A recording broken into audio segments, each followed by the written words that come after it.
News নির্ভীকের পক্ষ থেকে সকলকে শ্রদ্ধা, শুভেচ্ছা, অভিনন্দন এবং ভালোবাসা জানিয়ে শুরু করছি ইরান ইসরায়েল সংঘাতে ইসরায়েলের ক্ষয়ক্ষতি নিয়ে বিশেষ একটা প্রতিবেদন, যা পশ্চিমা গণমাধ্যম সহ তাদের বশংবদ গণমাধ্যম প্রকাশ করে না। ইসরায়েলের 5টা সামরিক ঘাঁটিতে আঘাত এনেছে ইরানি ক্ষেপণাস্ত্র। ব্রিটিশ সংবাদ মাধ্যম দ্য টেলিগ্রাফের প্রতিবেদনেও এমনটা বলা হয়েছে। তো আজকের এই গুরুত্বপূর্ণ ভিডিওটা না সরিয়ে একদম শেষ অবধি দেখতে অনুরোধ করছি আপনাদের। অবশ্যই ভিডিওটা শেষ পর্যন্ত দেখুন, আর অনুরোধ করছি ভিডিওটা দেখা শেষ হলে যদি মনে করেন ইউটিউব ভিডিওর ডেসক্রিপশন বক্সে এবং ফেসবুক ভিডিওর কমেন্ট বক্সে দেওয়া লিঙ্কে ক্লিক করে আমাদের নতুন জাকির হোসেন শেখ অফিসিয়াল ইউটিউব চ্যানেলটাকে ইচ্ছে করলে সাবস্ক্রাইব করে রাখতে পারেন। এটা নিউজ নির্ভীকের বিকল্প একটা ইউটিউব চ্যানেল, যার সাবস্ক্রাইব 1000 পূর্ণ হতে চলেছে। ব্রিটিশ সংবাদ মাধ্যম দ্য টেলিগ্রাফের প্রতিবেদনে বলা হয়েছে ইসরায়েলের 5টা সামরিক ঘাঁটিতে আঘাত এনেছে ইরানি ক্ষেপণাস্ত্র।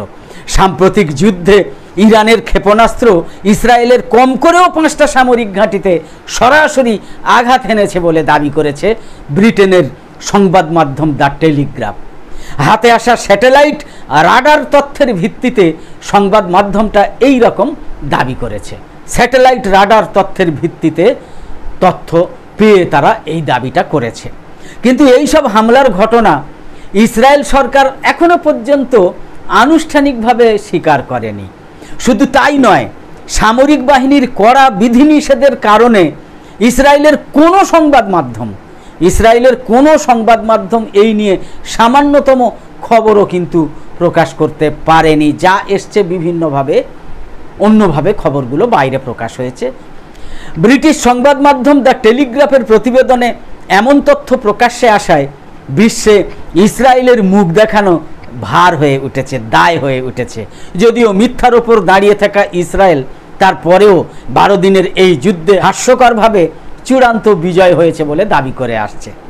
আমেরিকার ওরেগন স্টেট ইউনিভার্সিটির একদল গবেষক রাডার চিত্রগুলো বিশ্লেষণ করে দেখেছেন। এই গবেষকরা স্যাটেলাইট রাডারের তথ্য বিশ্লেষণ করে যুদ্ধক্ষেত্রে বোমার ক্ষয়ক্ষতি শনাক্তে বিশেষজ্ঞ। তারাই বিষয়টা টেলিগ্রাফকে জানিয়েছেন। তথ্য অনুযায়ী উত্তর, দক্ষিণ এবং মধ্য ইসরায়েলের বিভিন্ন এলাকায় অতি গুরুত্বপূর্ণ 5টা সামরিক স্থাপনায় ইরানের 6টা ক্ষেপণাস্ত্র আঘাত এনেছে। যে হামলাগুলোর তথ্য এর আগে কেউই প্রকাশ করেনি বা প্রকাশ করতে পারেনি, প্রকাশ্যে আসেইনি। এর মধ্যে একটা হচ্ছে বড় বিমান ঘাঁটি, একটা হচ্ছে গোয়েন্দা তথ্য সংগ্রহ কেন্দ্র এবং একটা লজিস্টিক ঘাঁটিও রয়েছে। লজিস্টিক ঘাঁটি মানে বোঝেন তো?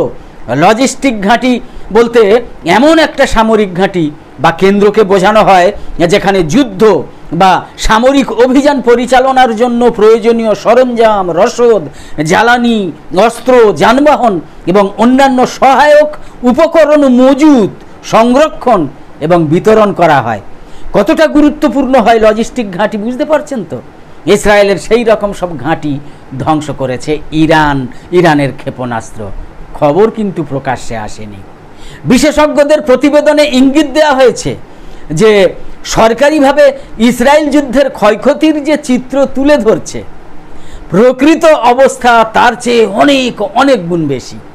দ্য টেলিগ্রাফের পক্ষ থেকে গত শুক্রবার ইসরায়েলের সামরিক বাহিনীর মানে আইডিএফের কাছে ইরানের ক্ষেপণাস্ত্র হামলা এবং ঘাঁটির ক্ষয়ক্ষতি সম্পর্কে জানতে চাওয়া হয়েছিল, কিন্তু তারা এই সব বিষয়ে মন্তব্য করতে রাজি হয়নি। উল্টে তারা গোয়েবেলসীয় মিথ্যা দিয়েই নিজেদের ক্ষয়ক্ষতির পরিমাণ কমিয়েই বলেছে, যেটা বরাবর তারা বলে আসছে। মুখ রক্ষার জন্য এটা ওদের বলতেই হয়। এ তো গেল শুধু ইসরায়েলের গুরুত্বপূর্ণ 5টা সামরিক স্থাপনার কথা, যা ইরানের মিসাইল হামলায় ধ্বংস হয়ে গিয়েছে। এর পাশাপাশি ইসরায়েলের আরও অন্তত 36টা স্থানে ইরানি ক্ষেপণাস্ত্রের আঘাত হানার তথ্য পাওয়া গিয়েছে, যা ইসরায়েলের আকাশ প্রতিরক্ষা ব্যবস্থা ভেদ করে আবাসিক এবং শিল্প কাঠামোতে উল্লেখযোগ্য ক্ষতি সাধন করেছে। বলে রাখতে হয় যে ইসরায়েলের বিভিন্ন সামরিক কেন্দ্রও কিন্তু আবাসিক এলাকায় নির্মাণ করা, জনগণকে ঢাল হিসাবে ব্যবহার করার জন্য। ইরানি ক্ষেপণাস্ত্রে ইসরায়েল জুড়ে আবাসিক স্থাপনার ব্যাপক ক্ষয়ক্ষতি সত্ত্বেও দেশটার মাত্র 28 জন নাগরিক নাকি নিহত হয়েছেন। তবে ইসরায়েলের এই তথ্য যে সর্বৈব মিথ্যা সেটা আর বলার অপেক্ষা রাখে না। তবে এটা ঠিক যে ইসরায়েলের উন্নত সতর্ক ব্যবস্থার পাশাপাশি জনগণের ধারাবাহিক এবং সুশৃঙ্খলভাবে আশ্রয় কেন্দ্র বা বোম শেল্টার এবং নিরাপদ কক্ষ ব্যবহারের ফলে তুলনামূলকভাবে কম মানুষের প্রাণহানি হয়েছে বলে ধারণা করা যায়। দ্য টেলিগ্রাফের বিশ্লেষণে দেখা গিয়েছে যুদ্ধের প্রথম 8 দিন ইরানের ক্ষেপণাস্ত্রগুলোর অধিকাংশই ইসরায়েলের প্রতিরক্ষা ব্যবস্থা ভেদ করতে ব্যর্থ হয়েছে। এটা নিয়ে বিশেষজ্ঞদের মত হচ্ছে ইরান কৌশলগতভাবেই যুদ্ধের প্রথম দিকে কম দামি এবং কম শক্তিশালী ড্রোন বা মিসাইল ইত্যাদি নিক্ষেপ করে ইসরায়েলের আকাশ প্রতিরক্ষা ব্যবস্থার ক্ষেপণাস্ত্রের স্টক ফুরিয়ে যেতে দিয়েছে। এটাই ইরানের কৌশল ছিল। কিন্তু ইরানের নিখুঁত কৌশলের হাত ধরে যুদ্ধের প্রথম 7-8 দিনের পর থেকে পরিস্থিতি পুরোপুরি ইরানের পক্ষে বদলাতে শুরু করে। তখন থেকে ইসরায়েলের প্রতিহত হওয়া ক্ষেপণাস্ত্রের সংখ্যা কমে গিয়ে ইরানের আঘাত হানার অনুপাত ভয়ঙ্করভাবে বেড়ে যায়। বিশেষজ্ঞদের মতে সময়ের সঙ্গে সঙ্গে ইরানের ক্ষেপণাস্ত্র বেশি পরিমাণে ইসরায়েলের নিরাপত্তা ব্যবস্থা ভেদ করতে পারার কারণ হচ্ছে ইরানের উন্নত যুদ্ধ প্রযুক্তি, যা বিশ্বের কাছে পুরোপুরি অজানা ছিল। বিপরীতে বিশ্বের কাছে ইসরায়েলের ফোলানো ফাঁপানো আকাশ প্রতিরক্ষা ব্যবস্থা আয়রন ডোম নিয়েই চর্চা বেশি ছিল। ইরানের অত্যাধুনিক ক্ষেপণাস্ত্র ছোড়ার পদ্ধতিও যে যুগের সঙ্গে তাল মিলিয়ে উন্নত হয়েছে সেটা কেউ ধর্তব্যের মধ্যেই আনেনি। ইরানও যে বেশি পরিমাণে অত্যাধুনিক ক্ষেপণাস্ত্র ব্যবহার করতে পারে সেটা যেন আগে থেকে কারো জানার কথাই নয়, কারণ ইরান তো একটা মোল্লাতন্ত্র না। ইসরায়েলের সবচেয়ে পরিচিত আকাশ প্রতিরক্ষা ব্যবস্থার নাম হলো আয়রন ডোম। এ সবার মুখে আগে অনেক দিন থেকে, যা মূলত মর্টার এবং রকেটের মতো স্বল্প পাল্লার প্রজেক্টাইল থেকে সুরক্ষার জন্য তৈরি করা হয়েছে। এটা ইসরায়েলের বহুস্তরীয় আকাশ প্রতিরক্ষা ব্যবস্থার একটা মাত্র অংশ। মাঝের স্তরে রয়েছে আবার প্রতিরক্ষা নিশ্চিত করার জন্য ডেভিড স্লিং সিস্টেম, যা ড্রোন এবং 300 কিলোমিটার পর্যন্ত দূরত্বের ক্ষেপণাস্ত্র আটকানোর জন্য বিশেষভাবে তৈরি করা। মানে এই সব গাল গল্পগুলো আমরা জেনে এসেছি। একেবারে ওপরের স্তরের জন্য আছে অ্যারো সিস্টেম, যা দীর্ঘ দূরত্বের ব্যালিস্টিক ক্ষেপণাস্ত্রকে বায়ুমণ্ডলে ফিরে আসার আগেই ধ্বংস করে ফেলে। ইরানের ব্যালিস্টিক ক্ষেপণাস্ত্র কিভাবে তারা ধ্বংস করলো সে তো দেখলাম। পশ্চিমা গণমাধ্যম এবং বিশ্বজুড়ে তাদের বশংবদ সংবাদ মাধ্যমে ইসরায়েলের এইসব কীর্তিকলাপ, এইসব মানে কাল্পনিক প্রতিরক্ষা ব্যবস্থা নিয়ে ফুলিয়ে ফাঁপিয়ে এত বেশি আলোচনা হয়েছে যে এইসব নিয়ে বিশ্ব জনমনে আকাশ ছোঁয়া একটা ধারণা তৈরি হয়েছিল। অথচ বাস্তবে এইসব ছিল একেবারে অন্তঃশ্বাস শূন্য। বিপরীতে অর্থনৈতিক নিষেধাজ্ঞায় থাকা ইরানের বিজ্ঞান প্রযুক্তি নিয়ে অবজ্ঞাই করা হয়েছে। তারই ফল পেয়েছে ইসরায়েল। গুরুত্বপূর্ণ বিষয় হলো এই 12 দিনের যুদ্ধে ইসরায়েল একা নয়, ইসরায়েলের আকাশ প্রতিরক্ষা ব্যবস্থাকে সহায়তা করেছে আমেরিকাও। ইরানের হামলা ঠেকাতে আমেরিকার দুটো থার্ড ক্ষেপণাস্ত্র প্রতিরক্ষা ব্যবস্থা এবং লোহিত সাগরে থাকা মার্কিন যুদ্ধজাহাজ থেকে ক্ষেপণাস্ত্র বিধ্বংসী ক্ষেপণাস্ত্র ছোড়া হয়েছে।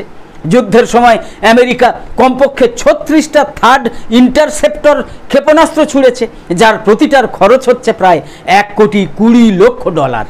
ক্ষতি কাদের হলো? ইরানের হলো, আমেরিকার হলো।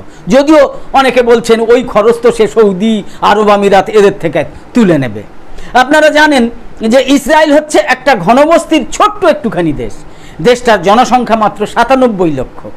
দেশটার বিখ্যাত ক্ষেপণাস্ত্র প্রতিরক্ষা ব্যবস্থা ভেদ হওয়ায় অনেকে ব্যাপক বিস্মিত হয়েছেন, অবাক হয়েছেন।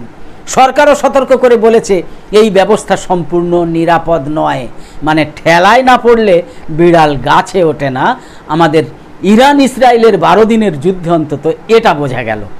নিউজ নির্ভীকে প্রায় প্রতিদিনই দেখতে পাচ্ছেন ঝটপট 10টা খবর সহ Russia, Ukraine, Iran, America, Gaza, ইসরায়েলের সংঘাত পরিস্থিতির আপডেট সহ দেশ বিদেশের আলোচিত বিষয় নিয়ে বিশ্লেষণধর্মী গুরুত্বপূর্ণ প্রতিবেদনের এমনই সব ভিডিও, যা বেশিরভাগ মূলধারার সংবাদ মাধ্যম, বিশেষ করে মূলধারার টিভি চ্যানেলগুলোতে আপনারা আদৌ দেখতে পাবেন না। গদি মিডিয়ার বিপরীতে রবিশ কুমার, অশোক কুমার পাণ্ডে, অজিত আঞ্জুম, অভিষেক শর্মা, আকাশ ব্যানার্জি, ধ্রুব রাঠে সঞ্জয় শর্মা, পূর্ণপ্রসূন বাজপেয়ী, দীপক শর্মা, মোহাম্মদ জুবাইরদের মতো ভারতের মুষ্টিমেয় কিছু স্বতন্ত্র সংবাদকর্মী এবং বিশ্লেষকদের বলিষ্ঠ ভূমিকা অনুসরণ করে হাতে গোনা আরও কয়েকজনের মতো আমরাও সত্য খবর উন্মোচনে সদা দায়বদ্ধ থাকার চেষ্টা করি। অন্তত আমাদের প্রত্যেকটা গুরুত্বপূর্ণ ভিডিওর বা লাইভ সম্প্রচারের নোটিফিকেশান পেতে ইউটিউবে সাবস্ক্রাইব করে পাশের বেল আইকনটা অন করে রাখুন এবং ফেসবুকে লাইক ও ফলো করে আমাদের আরও নতুন নতুন ভিডিও বানাতে এবং লাইভ সম্প্রচারে উৎসাহিত করতে লাইক, কমেন্ট এবং শেয়ার করে নিউজ নির্ভীক ইউটিউব চ্যানেল আর ফেসবুক পেজের সঙ্গে থাকুন। তো আপাতত শেষ করছি। কামনা করি সকলে সবসময় খুব ভালো এবং সুস্থ থাকুন, সাবধানে থাকুন। ধন্যবাদ।